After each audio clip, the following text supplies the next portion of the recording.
Hello, and welcome. If you can't fall asleep, then welcome to the Can't Fall Asleep channel. I will be going ahead and reading you a story where zero of the details are important and you can just safely fall asleep and not care. This is the story of Edward and the Waterfall. Edward was a boy around the age of 12 years old with 7 sisters when he decided that he was so bored he was going to make money. He tried to go into town to get a job, but he couldn't cross the river to get to the town to look for a job. The river was not only wide, but had currents that felt like knives driving into one's flesh, so swimming across the river wasn't an option. Eddie felt sad for a moment before he thought to make a boat to cross the river. As he was constructing the boat, he built it to be very sturdy. In building the boat to be very sturdy, he spent some time hitting the boat with rocks just to be sure that it would withstand the harsh current of the river. His family thought this was odd and then moved on with their day because, they didn't care. After a month of building and testing, Edward had built a boat that he was going to test out on the waters of the river. The initial test went well, and so Edward proceeded to cross the river. Edward was crestfallen when he found out that he couldn't get a paying job because he was only 12 years old. He would have to wait almost 2 years before he could be employed. So he proceeded to cross the river in his boat when an elderly woman asked him for a ride across, and he obliged. He requests to go across the river. He helped her out of the boat. When they got to the other side, she thanked him verbally and gave him $1. Edward looked down at the dollar, surprised since he didn't expect any money from this action. He was merely doing the old woman a favor. And then he thought, maybe he could do this as a job, to get out of the house and to do something to save for college. It was going to be difficult, he thought. Getting across the river had used so much of his strength and energy. But I can do it, he thought. And through sheer willpower, he did. For nearly 2 years, Edward rowed across the raging river and made a fair amount of money from his work. Money that he saved for college and occasionally little things that he wanted. One day, he was getting a group together to go across the river. There was an issue. Too many people got on the boat, and Edward couldn't handle that many people. He lost control of the boat, and they were on their way to the falls.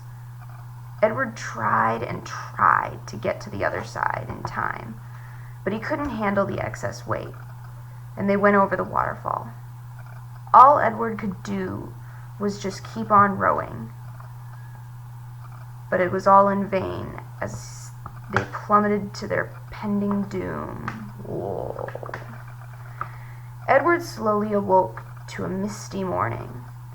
He looked around to evaluate his surroundings. Taking notice of the rocky shore of the island he was on and the other passengers who were on the boat with him before the accident, Edward also noticed that other than being sore, he wasn't hurt in any other way. Edward thanked his lucky stars as he then tried to revive his passengers farther and to make sure that they were all safe. Suddenly, Edward had a feeling he was being watched. He turned around to see a woman watching them from a distance. She introduced herself as Imani, and helped them all get better from their injuries and fed. Edward soon made a plan to leave the island, and then got stuck.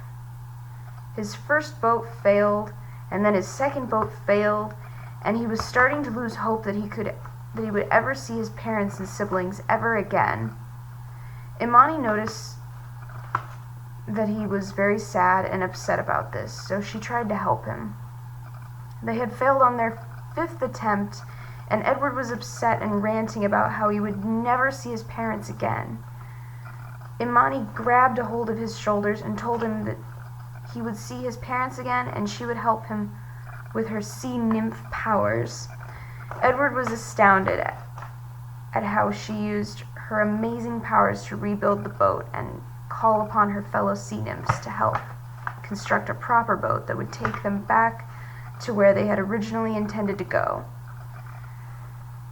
They were all around the campfire the night before they left, and Imani told Edward she was afraid to go back to the world of people because people had tried to study her for years before in harmful ways that she didn't want to go through again. But Edward assured her that he wouldn't let anybody hurt her, and he would defend her should anyone try to hurt her. She had helped him, so he would help her. Edward was determined and hardworking, and Imani had taught him to have faith in that everything will work out. So never stop trying. Well, that wasn't as long as I thought it would be. That's what she said. Alright. So, I hope everybody enjoyed that story. I actually wrote it on some old recycled paper, which is really cool. I think, at least, to be able to recycle it and reuse it. And I made it into a little brown scroll looking thing. I think it's cool. It doesn't look the best, but I think it looks pretty cool. I like using things as much as possible. You know, helps to save things and less waste for the environment. So I always think doing your best is really important and trying really hard. So yeah, I hope that helps you fall asleep. You can re-listen to this and just try to fall asleep that way if that helps. So I hope you have a good day, and maybe I'll hear from you guys soon.